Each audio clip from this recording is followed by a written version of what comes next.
मुलजिमों को अरेस्ट किया है, आकाश कासा और नितेश सिंटी। एनडीआर की टीम है, इंस्पेक्टर रामपाल, एसीपी उमेश भरतवाल और डीसीपी अमित गोयल के सुपरविजन में। आपको ध्यान होगा 3 दिसंबर को पंजाबी बाग में गोलियां चली थी। एक बहुत बड़ा व्यापारी है लिकर के, जिनका पंजाब में बहुत बड़ा काम है शराब का, और पहले शिरोमणि अकाली दल के एमएलए भी रहे हुए हैं। तो उनके घर पे करीब 5-6 गोलियां चली थी गेट के ऊपर, उनको डराने के लिए। तो केस बिल्कुल ही क्लूलेस था, क्योंकि लड़के ये जो अब आप देख रहे हो हरियाणा के लड़के हैं, वहाँ के आसपास का कोई लड़का भी नहीं था। तो टीम ने काफ़ी मेहनत से दोनों तरह से काम किया, टेक्निकल एनालिसिस भी किया और मैनुअल इनपुट्स भी लाए।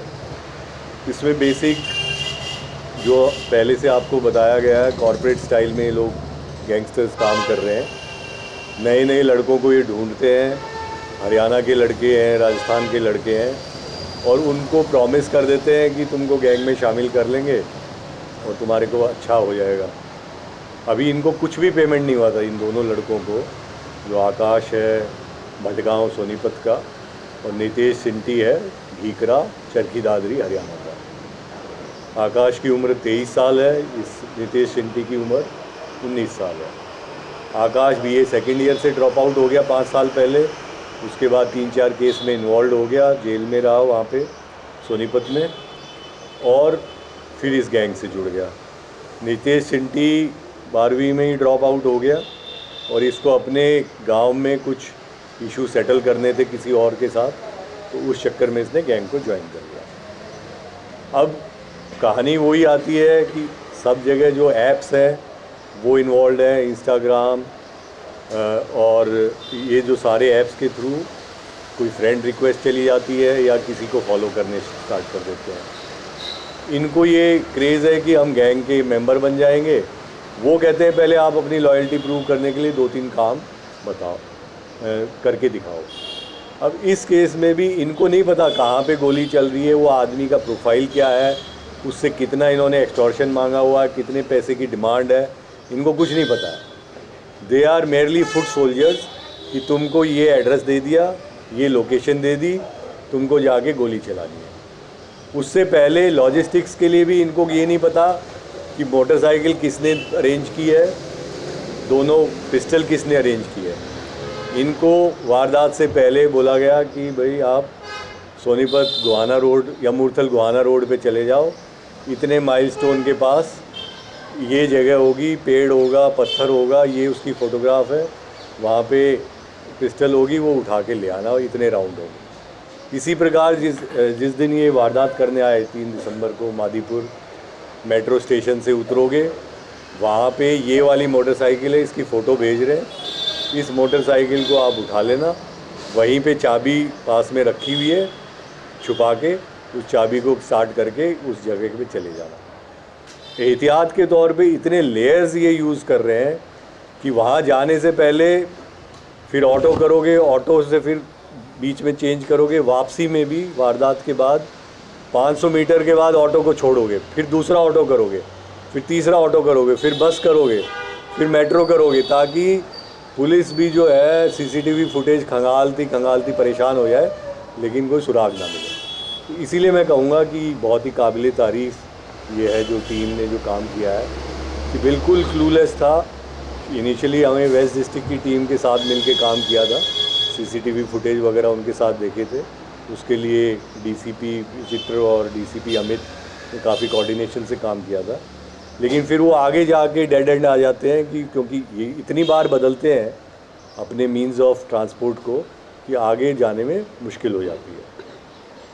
तो जैसा मैं बता रहा था कि ये दोनों तो हैं फुट सोल्जर। अब हम आगे जो इंटरनेशनल लिंक्स हैं वो गोल्डी बरार, लॉरेंस बिश्नोई, और उनके जो मीडियम लेवल के लिंक्स हैं वो दिल्ली में जो गोगी वाले गैंग है और बॉक्सर वाला गैंग है, वो लोग हैं। अब इनके पास, दोनों के पास एक ही आदमी फ़ोन कर रहा है, अलग अलग इंस्टा आईडी, अलग अलग अपने नाम से। किसी को कह रहा है कि मैं राधे कृष्ण बोल रहा हूँ, कहीं पे कुछ बोल रहा है, और इन दोनों को मिलवाता है। ये दोनों आपस में एक दूसरे को जानते भी नहीं हैं। वारदात से महज 2-4-5-7 दिन पहले इनको मिलवाया गया, फिर ये एक जगह इनको ठहराया गया। उसके बाद जैसा बताया लॉजिस्टिक्स अलग अलग जगह से अरेंज कराया गया।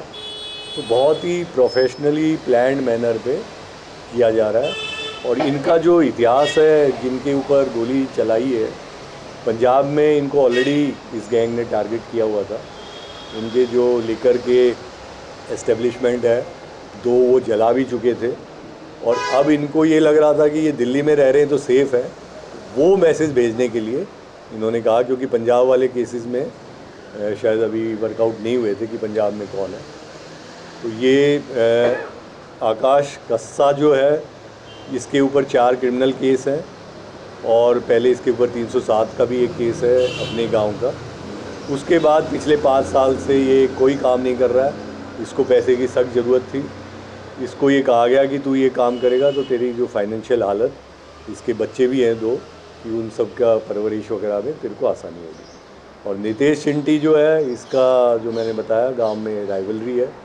तो ये केवल कि तू पहले हमारे कहने पे गोली चला के आ जा, उसके बाद हम तेरे को सपोर्ट करेंगे, फाइनेंशियली भी सपोर्ट करेंगे। आज तक इन दोनों को एक भी पैसा, जो इनका वर्जन है, अभी तक कोई पैसा नहीं मिला है कि तेरा ध्यान रखेंगे बस। तो वो है।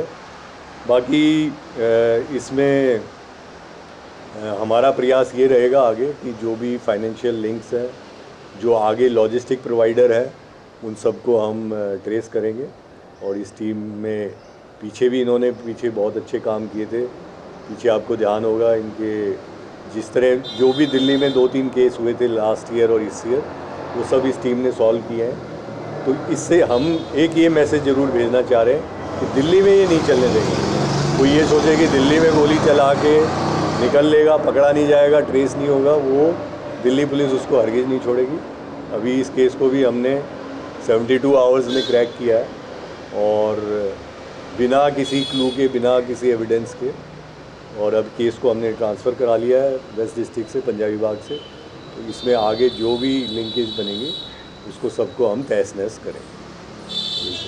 अभी चलेगा क्योंकि इनके इंट्रोगेशन में बहुत चीज़ें क्लियर नहीं है। जो अगली लिंक आएगी उससे क्लैरिटी आएगी।